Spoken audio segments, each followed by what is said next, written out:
Assalamualaikum warahmatullahi wabarakatuh. Apa kabar adik-adik semua? Semoga adik-adik dalam keadaan sehat walafiat. Nah, pada kesempatan kali ini, perkenalkan nama Abang Agus Marianto. Adik-adik bisa memanggil Bang Agus. Abang berasal dari Pendidikan Biologi 2017.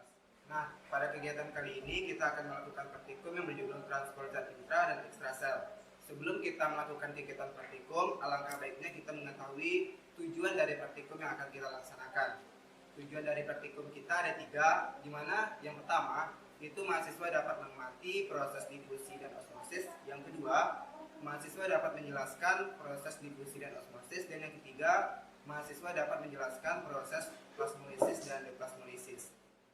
Nah, pada praktikum kali ini kita akan masuk ke alat dan bahan. Nah, alat dan bahan pada hari ini, alatnya yang pertama kita menggunakan mikroskop. Alat yang kedua yaitu beker gas berukuran 500 ml dan 100 ml.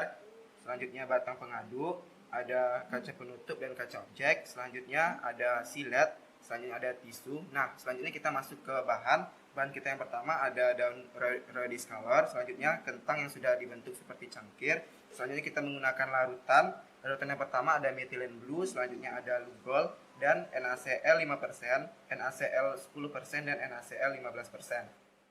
Nah, pada pengamatan difusi, kegiatan pertama kita meneteskan methylene blue ke dalam beker gelas yang sudah berisi air 100 ml. Kita teteskan, lalu kita menunggu sampai methylene blue homogen di dalam air.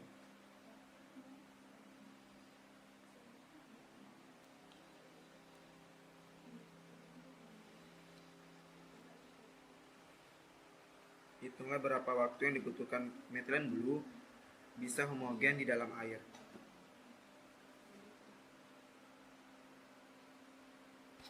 Setelah beberapa waktu, methylene blue akan homogen dengan air, maka larutan air akan berubah warna menjadi larutan berwarna seperti methylene blue atau warna kita. Pengamatan difusi kegiatan yang keduanya yaitu kita meneteskan methylene blue ke dalam air yang sudah berisi, ke dalam beker gelas sudah berisi air dengan diaduk.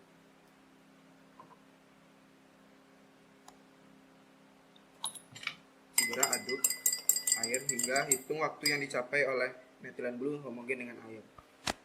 Nah, baiklah, selanjutnya kita masuk ke pengamatan osmosis, di mana pada pengamatan ini kita menggunakan beker gelas, kentang yang sudah berbentuk cangkir, NaCl 10% dan alat pengukur.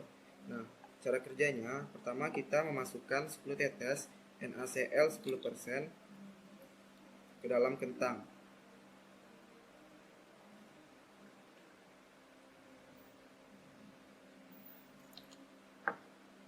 Selanjutnya, kentang yang sudah berisi NaCl kita ukur terlebih dahulu menggunakan alat pengukur. Setelah kita ukur dengan alat pengukur, kentang kita masukkan ke dalam beker gelas yang sudah berisi air 100 ml. Selanjutnya, kita menunggu 30 menit. Nah, setelah 30 menit, kita mengukur larutan di dalam kentang menggunakan alat ukur. Nah, jika adik-adik menemukan hasil bahwasanya larutan yang berada di dalam kentang lebih bertambah banyak, nah itu merupakan proses osmosis di mana perpindahan larutan berkonsentrasi tinggi ke konsentrasi yang lebih rendah, yaitu di dalam larutan di dalam kentang melalui membran semipermeabel. Nah, membran di sini itu merupakan dinding dari kentang tersebut.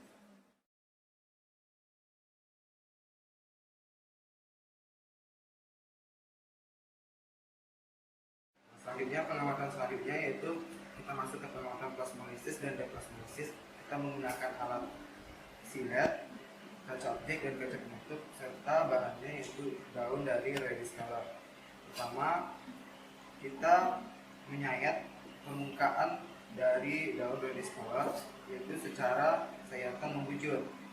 Nah, setelah kita mendapatkan sayatan membujur dari daun radiscolor, kita meletakkan ke kaca objek dan kita tutup dengan kaca penutup. Selanjutnya, kita mengamati sayatan yang telah kita dapat di bawah mikroskop. Amati dari perbesaran yang kecil ke perbesaran yang besar.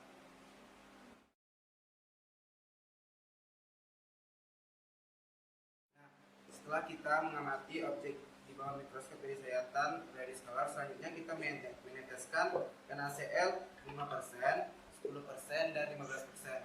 Nah, kita mengamati di bawah mikroskop dari tetesan yang kita lakukan tersebut.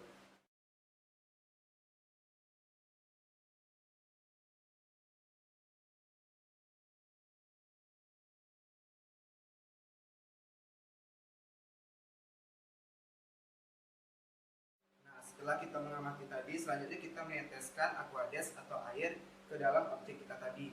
Nah, lalu kita amati proses yang terjadi di bawah mikroskop.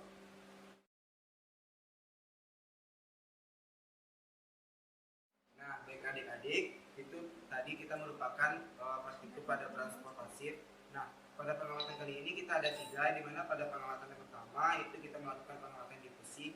Sebelumnya difusi merupakan perpindahan zat terlarut dari konsentrasi tinggi ke konsentrasi yang lebih rendah. Selanjutnya, pengamatan yang kedua mengenai osmosis. Nah, osmosis merupakan perpindahan zat pelarut dari konsentrasi tinggi ke konsentrasi yang lebih rendah. Nah, pada pengamatan plasmolisis dan deplasmolisis, sebelumnya kita harus tahu apa itu plasmolisis. Nah, plasmolisis merupakan mengkerutnya sitoplasma akibat keluarnya air dari sitoplasma menuju keluar sel. Nah, selanjutnya deplasmolisis. Deplasmolisis merupakan mengembangnya bentuk sel kembali akibat kembalinya masuk air ke dalam sitoplasma. Adik-adik, cukup sekian praktikum kita pada hari ini. Mohon maaf apabila ada kekurangan. Abang